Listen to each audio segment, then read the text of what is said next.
Welcome back. So this lesson I'm going to do two things. One is I want to start using the form builder just to make it easier for us to build our forms. And then I want to kind of add a required validator saying I need a first name and a last name before I can even press the save button, for instance. And we're going to try and add both of them. So first of all, as you just saw in the example right there, we need to kind of dependency inject a form builder. So let's just do a private, and they call it FB for form builder. And that will be of the type form builder right here. Let's see if we can find it. There we go. So now we have a form builder available. Again, that's imported now.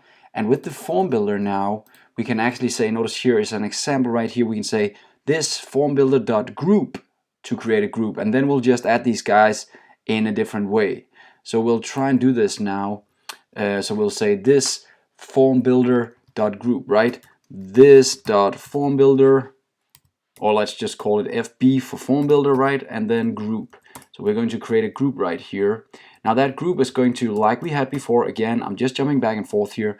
That group is going to actually have the curly brackets like before, but we're not explaining anymore that this is actually going to be form controllers. We're just putting in that this is going to be a string and this is going to be a string.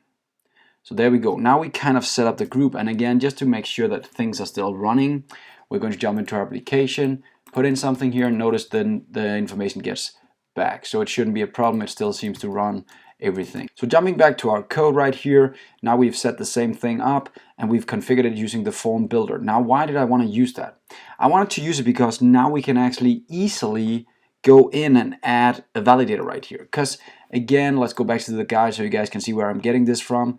As I scroll down here, you can see I can actually do a square bracket around the information here and add a validators dot required. Let's try and do that. Validators dot required. Now you probably already guessed what that is all about. That is of course actually creating a way for me to explain that I want this guy to be required. So you cannot even, your form is not valid until you actually add this. And I'll do the same for the second one down here. I also want the last name to be required, so I'll paste in the same thing. Let's see what happens now in our form.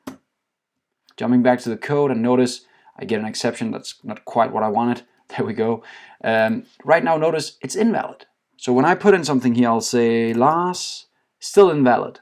I put in John do daddly do. Now it's valid, right? So notice here it changes now. Valid now. Before it was invalid. So let's try and remove that again. Invalid. Put something in. Valid. Try and remove that. Invalid. Put something in. Valid. So that's how easy it was for me to start actually adding the validators into my system. And there's a lot of validators here. Like we can also add a minimum length. So let's just try and add another validator in here. And luckily that's very easy. We'll just wrap this inside an array as well. So now we have the array of validators inside the actual array here, explaining what the first name should be. And here we're going to add another validator right here, validators dot min length. I think that's one called min length. Let's try min length, yeah. And I'm going to say I want a min length of 4 for this first name right here. And let's just try and, as a final thing here, check out if that actually works. Putting in something here and putting in 1, still invalid, 2, 3, still invalid, 4, valid, right? Removing this, invalid. So notice how easy this is to start adding validators to our system. And of course we can make custom validators, we can go nuts.